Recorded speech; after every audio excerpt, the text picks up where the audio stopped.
Bonjour à tous et bienvenue à bord. Aujourd'hui, je vais parler d'une petite bestiole qui est juste ici, là, hop là, poum poum. C'est, certains d'entre vous auront reconnu le Raspberry Pi. Donc pour ceux qui ne connaissent pas, le Raspberry Pi, c'est un nano-ordinateur, donc ceci est un ordinateur, qui a la particularité d'être très compact, et avec lequel on peut faire pas mal de trucs. Ça peut être une plateforme de développement, ça peut être une plateforme pour faire des objets IoT, grâce à ces petits connecteurs que vous voyez là.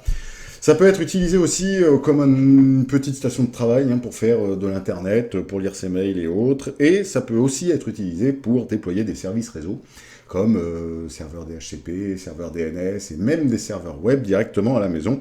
Donc c'est assez pratique, surtout pour tester des trucs et pour faire des petits projets comme ça à la maison. Aujourd'hui, moi je ne vais pas vous parler d'un petit projet, ce sera plus tard, mais je voudrais vous parler un petit peu d'une distribution que j'apprécie particulièrement et qui a été faite pour le Raspberry Pi, qui s'appelle DietPi. Alors DietPi, c'est une distribution Linux qui est issue d'une distribution, enfin c'est une Debian qui a été spécialement faite pour le Raspberry Pi. Donc sur leur site, dietpi.com, vous allez pouvoir trouver cette distribution. Alors, cette distribution a des fonctionnalités assez intéressantes. Déjà, c'est qu'il y a une belle optimisation au niveau des ressources. Il faut savoir que moi, le modèle que je vous ai présenté là, il y a 2 secondes, c'est un Raspberry Pi modèle B, donc avec 1 Go de RAM. Donc voilà, c'est pas d'une lourdeur absolue, d'une puissance pardon absolue. Donc là, c'est bien optimisé. C'est vraiment fait pour un diète. On rappelle que diète en anglais, ça veut dire régime. Donc c'est bien l'objectif. Donc, on a aussi un truc sympa, je vous montrerai tout à l'heure, le DietPi Config, qui permet de faire... donc c'est un menu très user-friendly qui permet de changer directement des paramètres. Vous avez intégré aussi le DietPi Backup qui permet, comme son nom l'indique, de faire directement le backup du système. Un truc super sympa, ça je vais vous le montrer aussi, c'est le DietPi Software. C'est-à-dire que vous avez une bibliothèque, on verra tout à l'heure pendant l'installation, pendant l'installation, vous avez une bibliothèque où vous allez en fait cocher ce que vous voulez et c'est directement le DietPi Software qui va s'occuper de vous le déployer. Ce qui fait que vraiment en 2 secondes, si vous voulez déployer un serveur Nextcloud, on peut le faire vraiment en 2 secondes sans avoir à se casser la tête, ce sera tout automatisé. Donc c'est assez sympa et on peut d'ailleurs pousser l'automatisation grâce il suffit de mettre un petit fichier dietpi.txt avant de l'allumer et on va pouvoir automatiser ce que va faire le DietPi quand il va s'allumer. Donc vous allez voir aussi que cette distribution est disponible pour plein de trucs. Donc moi je vous ai parlé du Raspberry, mais vous voyez, ça peut se mettre aussi sur de l'Android, sur du Rock, sur du Rock Pi, il y a le Nano Pi, il y a le Zero Pi, enfin bref, il y a tout un tas de trucs. Et vous pouvez aussi y déployer par le biais d'une VM dans VirtualBox. Donc moi je vais utiliser cette méthode-là pour faire les screenshots parce que c'est beaucoup plus simple. Mais je vais quand même vous montrer comment on le déploie sur le Raspberry Pi. Enfin voilà. Donc, tout ça c'est nickel, vous avez aussi des benchmarks, si jamais ça vous intéresse, de savoir comment le truc il travaille sur différentes cartes. Donc une petite distribution assez sympathique, et on va voir tout de suite comment on installe ça sur notre Raspberry. Donc Balena Etcher, qui s'appelait avant juste Etcher, mais qui maintenant s'appelle Balena Etcher, est un petit programme assez sympathique qui permet, comme il est indiqué, d'écrire, de flasher des images d'OS sur des cartes SD, mais aussi des disques USB. Il écrit aussi très bien les fichiers ISO au passage. Donc il y en a d'autres, il y a Win32 Disk Imager par exemple qui existe. Moi j'avoue que j'apprécie par Balena Etcher, tout simplement parce qu'il est d'une simplicité exceptionnelle, comme vous allez le voir. Donc moi, je l'ai déjà téléchargé et installé. Donc voilà, il se présente comme ça, vous voyez, à 3 étapes. On choisit le fichier, on choisit la cible, et on clique sur Flash, et c'est parti. Donc vous voyez que c'est hyper simple. Donc le fichier en question, je l'ai récupéré d'ici, bien sûr. L'image ici, que j'ai téléchargée. Alors, elle est au format... elle est compressée, au format GZ, donc il faut la décompresser, donc avec 7-zip par exemple. L'important c'est que vous puissiez retrouver une image, voilà, un fichier IMG comme celui-ci. Donc c'est celui-là qu'on va écrire sur la carte SD. Donc je vais aller chercher ce fichier-là, donc flash from file. Hop, c'est dans mes téléchargements DietPi, hop, IMG. Select Target, bah, ma carte SD. Hop, et Flash. Donc là, j'ai la demande de validation pour les autorisations. Et là, c'est parti. Donc, mon flash est parti. Alors, ce qu'il y a de bien en plus avec Balena HR, c'est qu'à la fin du flash, il vérifie. C'est-à-dire, il vous prévient. Si jamais le flash s'est mal passé, il vous prévient directement. Donc ça, c'est plutôt cool, parce que ça m'est déjà arrivé de flasher et qu'il y a un truc qui se passe mal, et je me retrouve le bec dans l'eau à pas comprendre pourquoi ça marche. Donc là, il me le dit directement. Donc, on va attendre, je vais couper, et on revient quand le flash est terminé. Mon flash est désormais terminé, j'ai donc récupéré ma petite carte SD avec le système dessus. Je vais donc pouvoir la mettre dans mon Raspberry que j'ai joliment habillé pour l'occasion, il s'est fait beau. Donc hop, on va mettre la carte SD dedans. Et en fait, il suffit maintenant donc de l'allumer, de le brancher et de l'allumer, en le connectant bien entendu au réseau, ou alors en le connectant à à un écran, en HDMI. Moi, personnellement, je les connecte directement derrière ma box. Et après, dans la liste des appareils connectés, je le vois apparaître. Donc, je connais son adresse IP. Si jamais vous voulez d'abord l'initialiser via un écran, ce que je peux comprendre, parce que ça vous évitera de le chercher directement sur le réseau. Ou alors, si vous connaissez l'adresse MAC de votre Raspberry, et à ce moment-là, vous faites une réservation DHCP dans votre box, ce qui vous permet à votre Raspberry de recevoir toujours la même IP, comme ça vous savez où elle est. Donc, alors, pour la démonstration, la suite ne va pas se passer là-dessus, mais va se passer, comme je vous l'ai dit, sur une VM, ce qui me permettra de faire des captures d'écran beaucoup plus simples. Mais ce sera exactement le même système d'installation dans tous les cas, donc pas de souci, on va y aller, on installe Raspberry, enfin on continue l'installation de Raspberry sans plus attendre.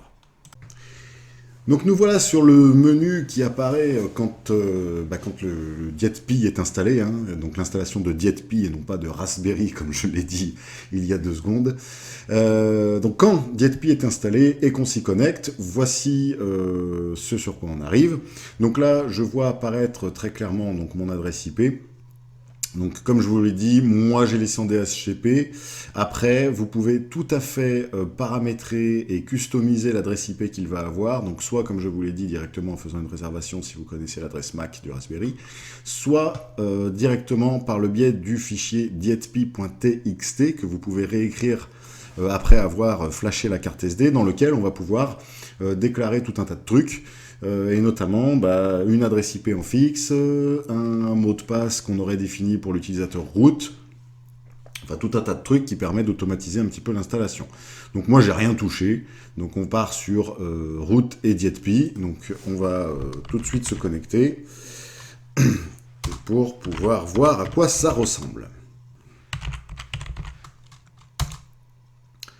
Donc voilà, donc quand ça se lance d'office, il fait une vérification au niveau des mises à jour, donc il vérifie que tous les paquets sont bien à jour, donc ça c'est plutôt pas mal. Bon, généralement, hein, on dit que la bonne pratique c'est de le faire quand on lance un système Linux, hein, de faire un petit update et upgrade, enfin si on est sur Debian. Donc là il le fait tout seul, donc il a trouvé d'ailleurs deux updates, hein, ici il le met. Donc on va le laisser faire tranquillement.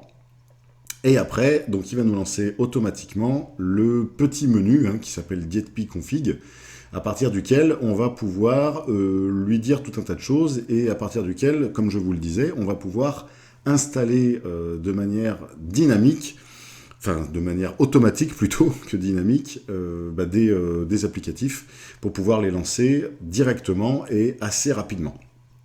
Donc là, on va le laisser finir tranquillement.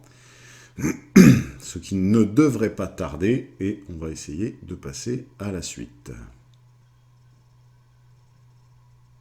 Voilà, donc on arrive sur l'assistant d'installation. Donc là, il nous demande hein, si on veut changer le mot de passe. Alors, attention, c'est pas vraiment c'est pas le mot de passe root, hein, ça n'a rien à voir. C'est le mot de passe pour DietPi Software, donc celui qui va installer les applicatifs.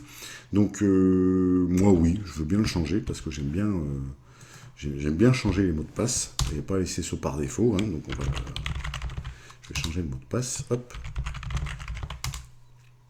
Donc là, il nous demande si on veut changer les mots de passe pour root et pour l'utilisateur dietpi. Donc encore une fois, il nous répète, hein, si jamais vous voulez, il nous répète qu'on peut le faire dans dietpi.text. Donc moi, je n'ai rien fait. Donc oui, je vais les changer aussi. Donc hop.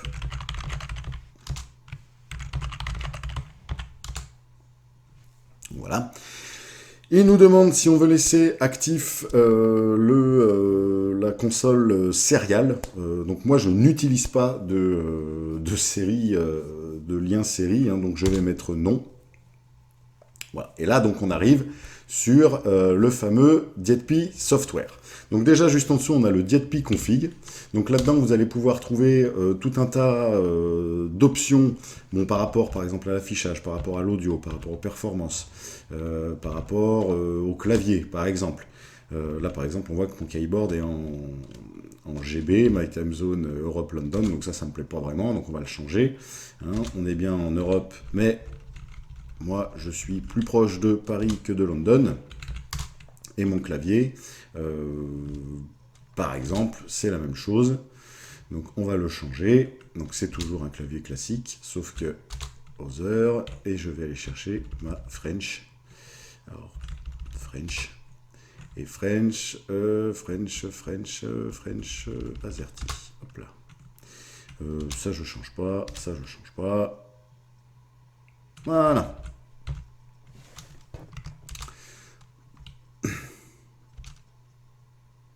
J'ai tourné en rond, là. Autant pour moi. Back. Voici.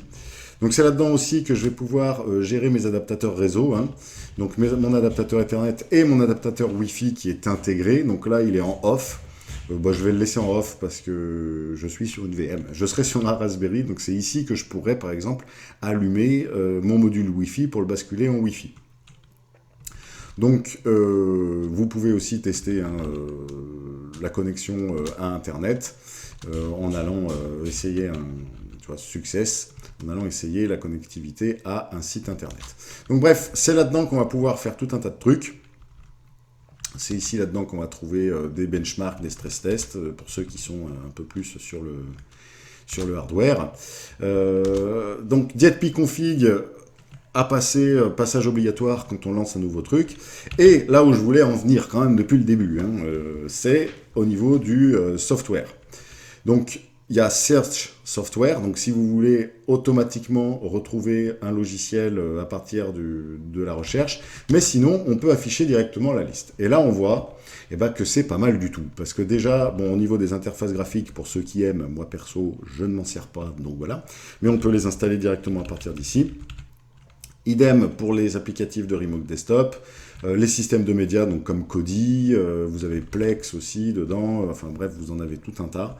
Des gestionnaires de téléchargement également, des gestionnaires de cloud. C'est là donc on va retrouver OnCloud, Pidio, Gog, Nextcloud. Tiens, je vais prendre Nextcloud pour l'exemple. Hop, je vais cocher Nextcloud. Des trucs de gaming pour Minecraft ou autre. Bon, ça c'est pas trop mon truc, mais voilà, ça peut satisfaire des personnes. Hein. Des choses pour les caméras de surveillance, pour le système et stat et management, donc tout ce qui est le monitoring, le remote access, les projets hardware, donc il y a du Grafana, il y a du Mosquito, il y a du fail to ban si on veut mettre de la sécurité, des stacks, donc les stack lamp ou autres. Enfin voilà, il y a du certbot pour les certificats Let's Encrypt. Donc vraiment tout un tas de trucs assez sympathiques. Donc du P-hole, du hardware aussi, hein, pour faire des DNS, des entonnoirs DNS, hein, des sync hole, pour pouvoir bloquer directement les publicités, les domaines malveillants.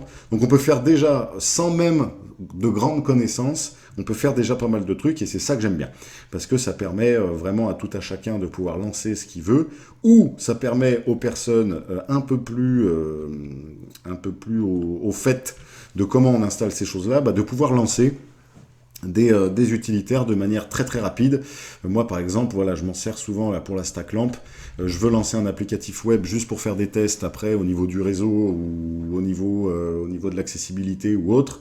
Voilà, je lance, je coche ça et je m'occupe de rien. Donc là j'ai coché Nextcloud exprès pour la démonstration, donc on va confirmer. En serveur SSH, donc on peut choisir, hein, Dropbeer, OpenSSH Server. Moi je vais le laisser le Dropbeer, hein, ça va être très bien. Idem pour le log system, Ramlog 1, Ramlog 2 ou full. Alors là c'est en fonction de ce qu'on veut. Attention full, hein, ça peut vous bouffer quand même pas mal de performance. Bon, généralement j'y touche pas, parce que pour l'instant je n'ai pas eu de problème. Après si on veut vraiment faire quelque chose de suivi, autant le lancer. On peut changer la localisation des user data. Bon, moi, je ne vais pas y toucher. Et enfin, bref, quand on a tout fini, on part sur le install, go, start installation. Hop. Est-ce que vous voulez? Oui, je veux, s'il vous plaît. Donc là, il me propose pour Nextcloud un serveur web. Bah, moi, j'aime bien Apache, hein, donc on va laisser Apache. Et là, il va tout faire, hein. Il va vraiment s'occuper de tout. Moi, en attendant, je peux aller boire le café ou m'occuper d'autre chose. Je ne vais rien faire du tout et il va absolument tout m'installer. Donc c'est ça qui est vraiment appréciable et c'est pour ça que je voulais vous le montrer aujourd'hui parce qu'on peut vraiment en quelques coups de clavier lancer pas mal de choses. Donc on va le laisser faire, on va quand même vérifier à la fin, hein, parce qu'on ne fait jamais confiance à la machine. Et bon, on va voir ce que ça donne. Donc là, il a terminé l'installation. Il me demande donc que là, enfin, c'est comme d'habitude les petites enquêtes, hein, savoir si je suis d'accord pour que DHP récolte des statistiques de manière anonyme pour améliorer tout le truc. On va laisser comme ça. Hein. Hop. Donc là, on voit, hein, il m'a installé, je ne sais pas si vous avez vu, c'est allé très très vite.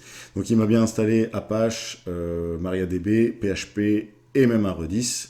Donc normalement, ici, je devrais pouvoir directement contacter un serveur Nextcloud. Donc on va vérifier ça tout de suite. Hein. On va voir si je peux contacter mon Nextcloud. Alors, hop. On va essayer de voir. Donc, 192, 168, 96, 130. 192, 168, 196, 130. 96, 130. Pardon. Mais non, pas forcément.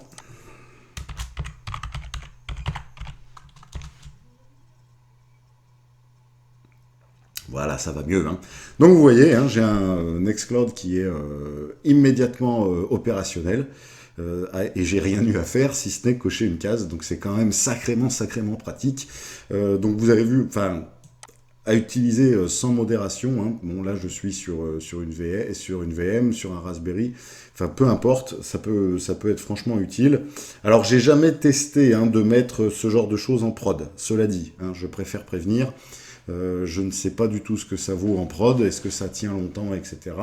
Mais en tout cas, c'est quand même vachement pratique pour tester des trucs ou pour s'installer des serveurs comme ça, perso. C'est quand même super intéressant et super pratique. C'est pour ça que je voulais le partager avec vous aujourd'hui. Donc voilà pour cette vidéo, j'espère que ça vous a plu et que ça vous a donné envie de tester différentes choses, peut-être que vous n'auriez pas pu ou pas voulu tester d'une autre manière. En tout cas, moi voilà, si vous faites un petit peu de Raspberry, je vous conseille fortement cette distribution-là. J'aurai d'autres choses à vous montrer sur Raspberry, ce sera pour les futures vidéos. Et d'ici là, en tout cas, bonne navigation et à la prochaine.